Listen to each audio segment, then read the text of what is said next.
আউযু বিল্লাহি মিনাশ শাইতানির রাজিম। বিসমিল্লাহির রহমানির রহিম।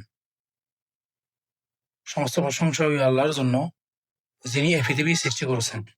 আলহামদুলিল্লাহ।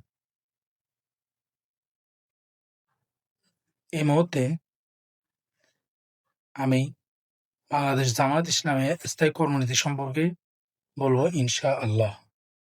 কোনো বিষয়ে সিদ্ধান্ত গ্রহণ কিংবা কোনো কর্মপন্থা গ্রহণের সময় জামায়াত সংশ্লিষ্ট বিষয় শুধুমাত্র আল্লাহ এবং তাঁর রাসূল সাল্লাল্লাহু আলাইহি সাল্লাম এর নির্দেশ বিধানের প্রতি গুরুত্ব প্রদান করবে।